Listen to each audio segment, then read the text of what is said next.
Mga igsuon, atong tubagon o hatagan o katinawan kining giingon sa mga protestante, kining ilang pagsupak ay matod pa nila si Maria dili inahan sa Dios.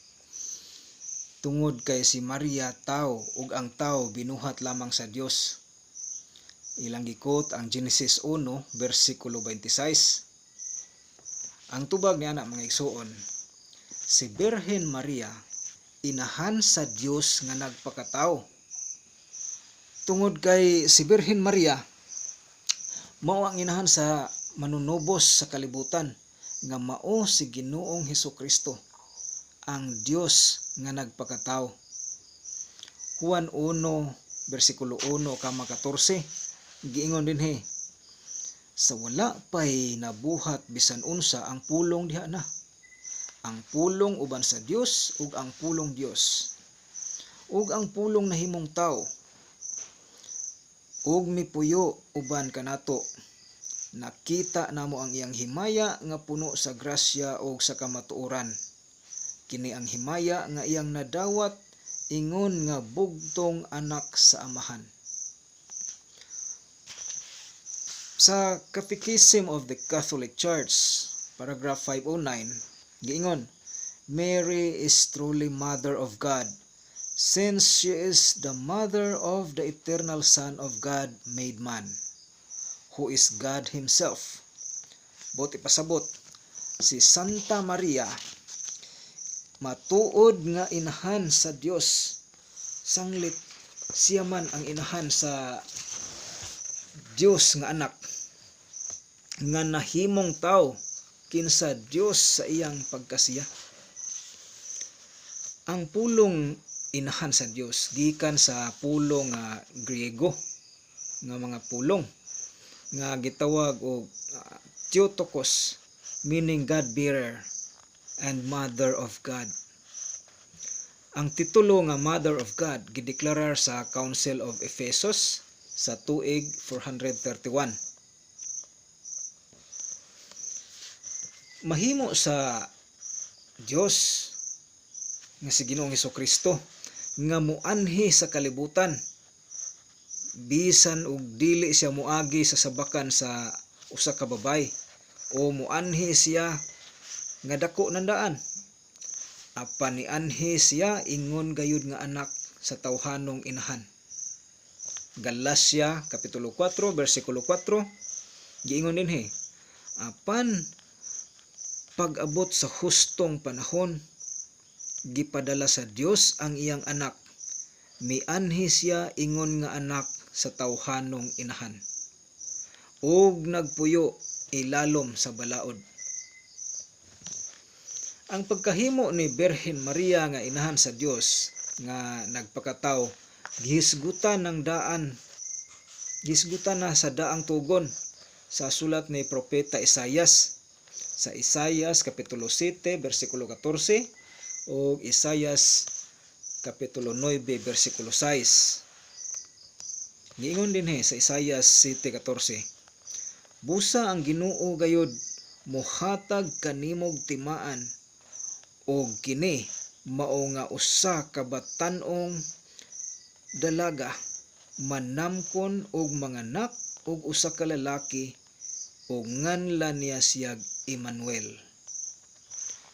O sa Isaias 9:6 giingon dinhi, kay nataw alang kanato ang usa ka bata, gihatag kanato ang usa ka anak nga lalaki, ug siya ang magmando sa tanan, ug nganlan siyag maalamong magtatambag. Dios nga gamhanan, walay katapusang amahan, prinsipe sa pakigdait. Ug ang katumanan niini gisaysay sa mga Kristohanon nga mao silang San Mateo ug San Lucas. Sa Mateo 1 bersikulo 23 giingon dinhi, ang usa ka babaeng ulay magmabdos ug moanak og lalaki, ug nganlan siyag Emmanuel. Nga sa ato pa ang Dios ani uban kanato. O sa Lucas 1 bersikulo 30 ngadto sa 31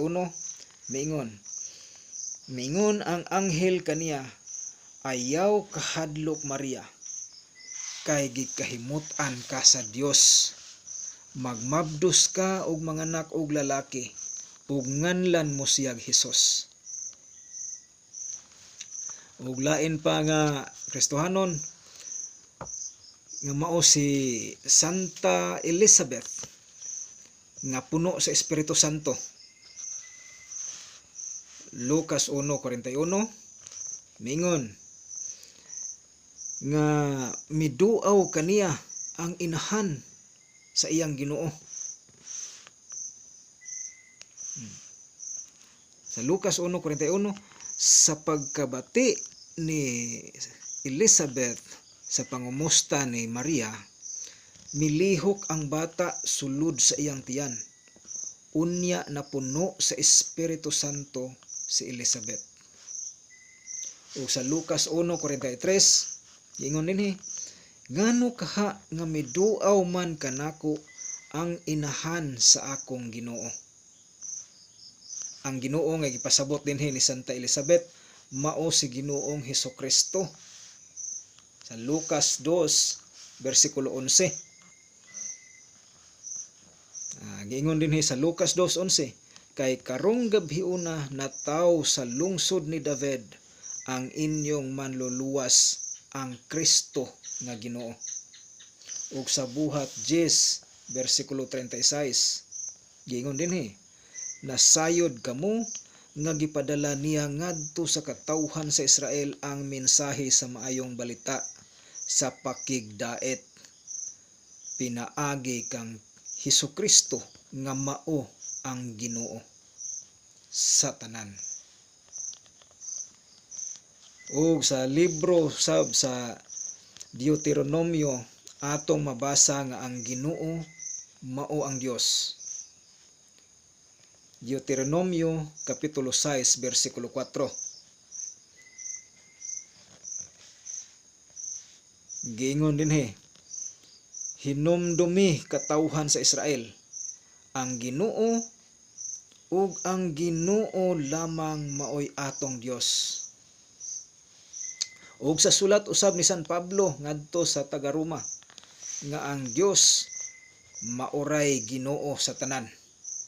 Roma 10:12.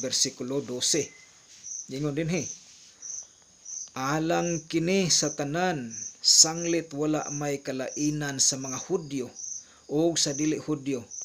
Ang Dios maoray Ginoo sa tanan ug manalangin sa tanan nga magsangpit kaniya. Muna ang hinungdan mga igsuon nga ang mga Kristiyanos, kitang mga Katoliko, miila og nagpasidungog gayud sa Birhen Maria nga inahan sa Dios. Base sa mga teksto sa Biblia ang atong gibasa, ato gyung napamatud-an nga si Santa Maria inahan gayud, matuod gayud nga inahan sa Dios. God bless mga igsuon.